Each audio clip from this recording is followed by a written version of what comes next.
guys, it's Justine here from IShouldReadThat.com, and I'm very excited to do my very first video review today.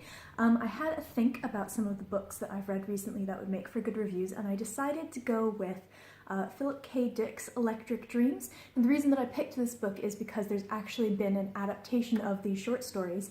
It's on Channel 4 here in the UK, and I'm actually going to review the book first, and then I'm going to talk about the first episode of the TV show, which aired last Sunday. So, as some of you may know, I am a huge sci-fi fan, and I love classic sci-fi. Isaac Asimov is one of my favorite authors. However, I've never actually read any of Philip K. Dick's books, which might be something of a crime, but you know, for whatever reason, he just always passed me by. One of the reasons that I like Isaac Asimov so much is that he was writing in the 1950s. However, I find that you can really see his influence on modern sci-fi, whether it's books or TV or film or whatever. It's just incredible to me that a man who's writing so long ago in terms of science fiction and the science fiction genre can be so impactful. Silly me, I should have realized that Philip K. Dick is the exact same way, in that you can really see the topics that he talks about and the stories that he wrote, particularly in this book, are so relevant today. I mean, they talk about the surveillance state, commercialism, everything that you could possibly want that's relevant today.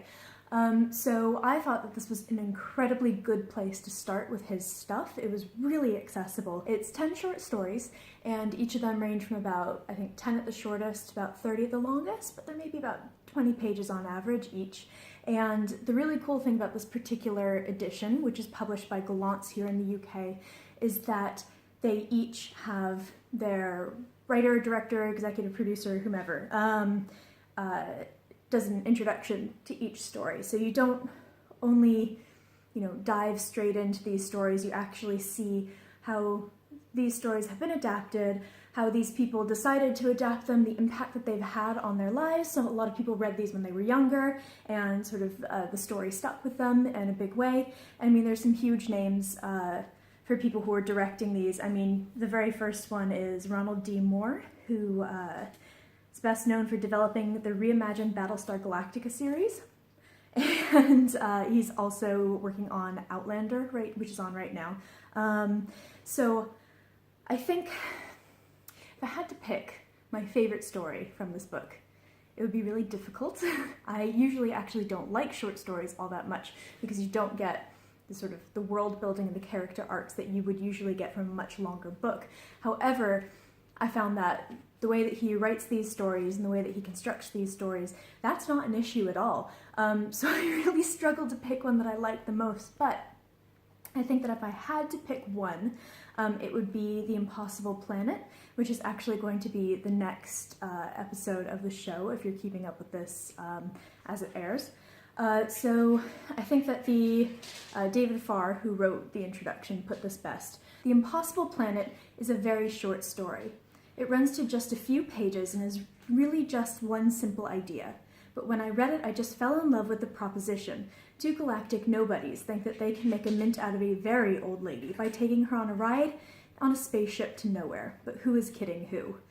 So I love this story because it's you really get a strong sense of morals and emotion and ethics. It's like 10 pages long, and the worlds that he kind of constructs that these people are living in, even though there's so little, it's used so effectively, and I really, really loved it, so I'm really looking forward to that episode. A couple of the other stories that I really liked from this book were The Father Thing, which is about a little boy who realizes that the thing that looks like his father is not actually his father. The Hanging Stranger, which is about a man who walks into the town square one day and sees a body hanging from a lamppost, but he's the only person that thinks that this is strange. Everyone else is acting like this is fine, this is normal. The last one that I really liked is Human Is, which is about a married couple. The husband goes off on a space journey and returns, and the wife thinks that perhaps he is not the man who left. I thought it was really, really good. All of these were so excellent, and they hit on so many issues that I think are just so important these days. I really liked this book a lot. I would have read this book in about a day, an evening even, but I got really sleepy, so I saved the last one for the following morning. It's a very quick read, it's a very easy read, and I highly recommend it. I originally gave it 4 out of 5 stars, but I'm kind of regretting that. I think I should bump it up to 4.5. I really enjoyed it. It's a really good read, and if you're interested in starting science fiction, if you're interested in maybe getting into some of the classic science fiction, this is a really good place to start. So now I want to talk about the TV show. The first episode of Electric Dreams premiered last Sunday. Today is Wednesday, so it's been a few days, been able to kind of absorb things and think about it. It was the 6th story in that particular edition of Electric Dreams. It's called The Hoodmaker, and it stars Richard Madden from Game of Thrones, Robb Stark, very good, and Holiday Granger, who is in the Cormoran Strike TV series. I thought that it was good. I liked it a lot. It didn't blow me away in a way that I would have thought it did. I think that it's not stuck with me quite as much as I would have thought. Now it's a few days since I watched it. If you read the book and you read the introduction that he has, he read this story when he was very young, and in the first couple of pages, they talk about the man who has the hood, and he read it as a hood, like an actual hood that you wear. The hood in the story is actually almost like a band. It blocks telepathic signals, prevents people from reading your mind. And so he decided to kind of roll with the hood thing, which I thought was really good. It was a really good representation. And the hoods were really, really, really creepy. The story in the book is about a man who was sent a hood in the mail, and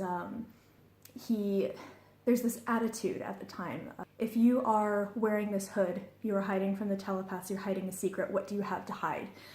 So he puts it on, he's attacked by a mob of people who see that he's wearing this thing. He's obviously guilty of something because he's wearing this thing. And he escapes, and it's sort of the story of what happens afterwards. And it was really, really good, very well done.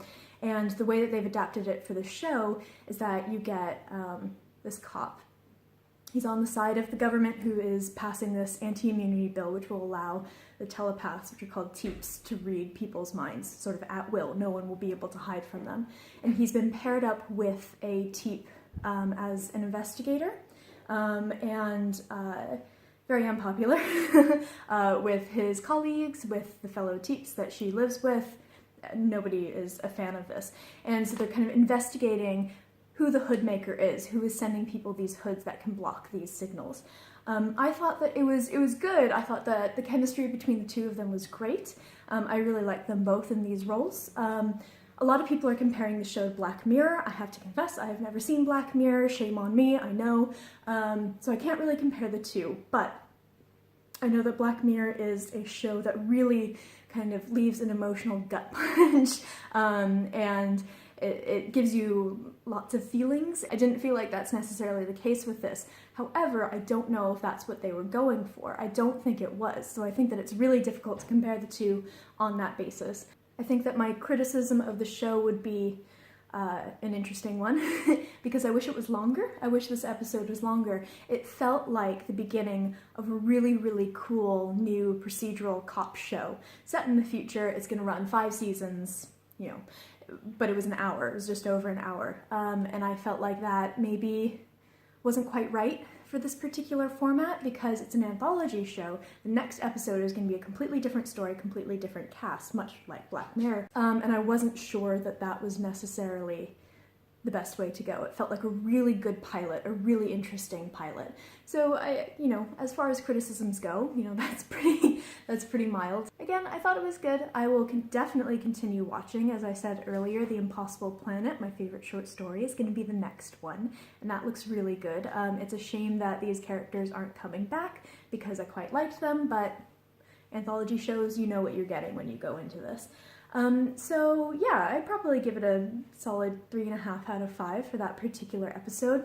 My only worry would be, and only time will tell on this, is if that's sort of their incredibly strong start, I will worry for the rest of the show. Like many things, I felt like the book was stronger than the adaptation, but that's going to happen most times anyway. I think it's highly watchable, just judging on this first episode. I'm really looking forward to seeing what happens next. And I'm also really looking forward to reading more of Philip K. Dick's books. I'm slightly stunned that I never actually got around to reading his stuff before.